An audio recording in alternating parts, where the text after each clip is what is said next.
Alright, here's a quick little fun one today.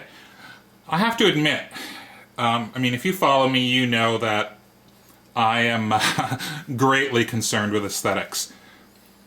I hate this. I hate that this says SG on it. I wish it was just a plain one. But more than that, I wish it was one of the sort of the old-timey ones with the thicker white border, right? And where it's not even on the top. So some of you may be watching this going, what the hell is he on about? If you look at the older Gibsons, the Trussrod cover is plain. It's got a super thick white border. And above the screw here, it's all white. So, check this out. Alright, so a couple months, well no, not a couple months. Maybe about a month and a half ago. I can't remember when exactly. I get a knock at the door, UPS or something like that, box, open it up, and I find this. I'm like, what the hell? Where did this come from? Like, oh, my wife. That crafty woman. Yeah, I love my wife, by the way. She's super cool. Anyway, so this shows up. I work out. It's my awesome wife who's ordered this up from Lee Valley for me because I've been eyeing one of these. And anyway, so this shows up. It's got a bunch of these. It's got a bunch of these different blade replacements, and it's like a coping saw, right? Some people call it a fret saw, coping saw. Anyway, so I got tons of older pick guards laying around and stuff, and I got to thinking to myself, hey, wait a second.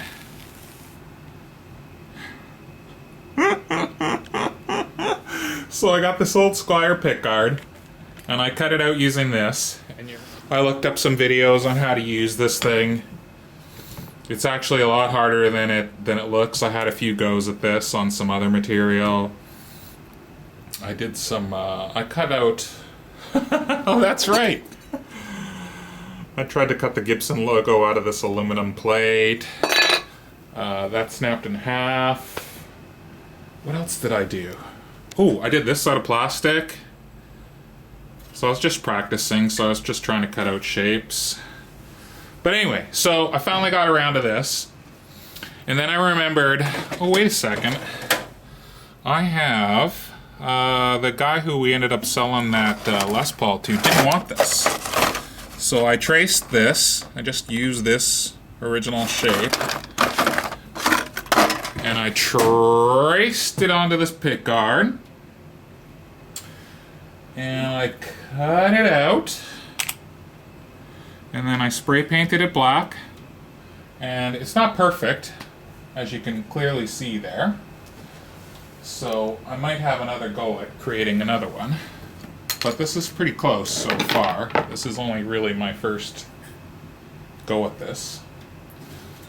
This always happens to me when I'm on video. I'm looking for something and I can't find it. Okay, so yeah, so I used a flat blade and I'm still sort of refining the shape here. You can see I gotta come up with a bit better way to get a cleaner stroke, like a cleaner line all the way down. So I'm just still trying to clean this one up a little bit. But not too bad. Not too bad for the first go. And you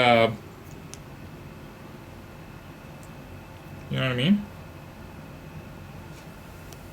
So that's the look I like aesthetically, is the really thick white border.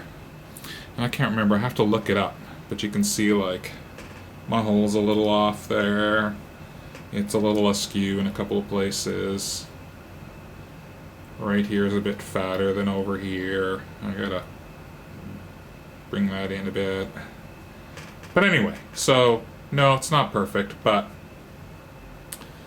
you can do this stuff at home if you have enough will, and like this was cheap, right? This was like 20 bucks. This saw from Lee Valley.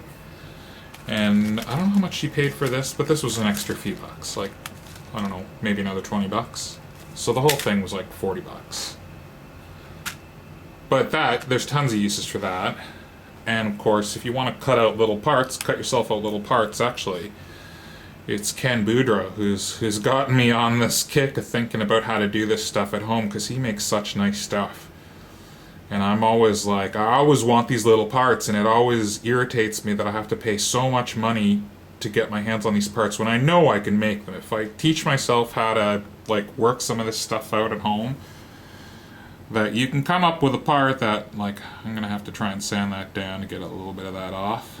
So I'm still gonna try and make this one a bit better, but you know, from about there, Christ, that looks fantastic. Yeah, so there you go. Try something like that, right? Especially if you want yourself these little custom parts for yourself, it's not that hard. Just grab an old pickguard, right? Sometimes you find these things on like Kijiji if you're in Canada, or Craigslist or whatever. You know, $5-10. Probably get a handful of them. And if you're like me and you just got shit laying around, well, there you go. And that's the other thing. I get this other. That's what I want to try with this one next. Is I want to try and make one that's white, black, white.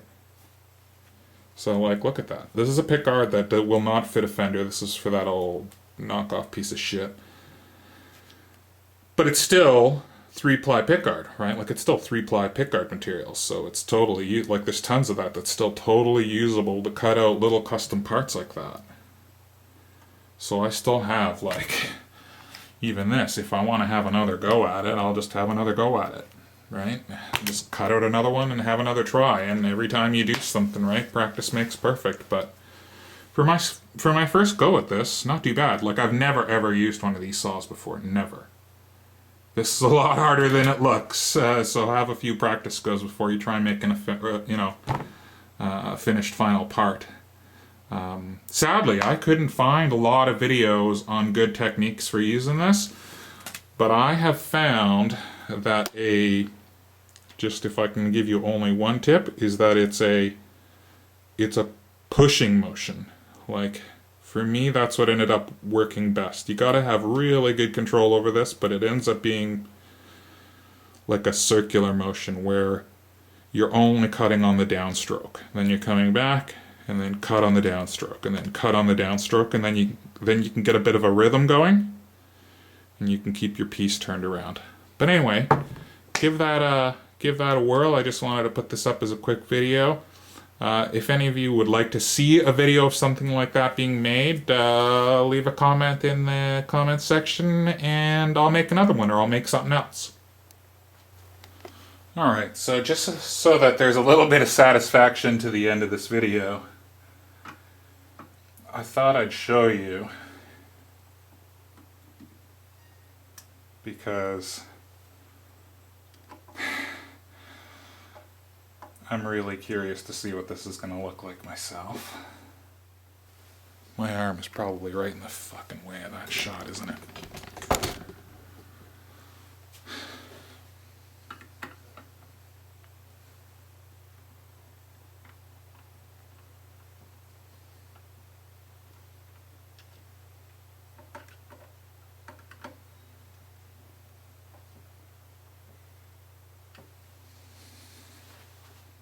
There we go. Oh man. You know what? Fuck it. I'm just gonna leave it like that. Hell with it. It's good enough. From like a foot away, it looks awesome. It's only when you get right up on it do you see all the little bits of orange peel and dust still in the paint. I was gonna just smooth all that out and lay a bit of clear coat over it. Maybe on the next string change. It's already on there. Yeah, I really like that. That's exactly what I wanted. Yeah, I'm leaving it. Hell with it. It's done.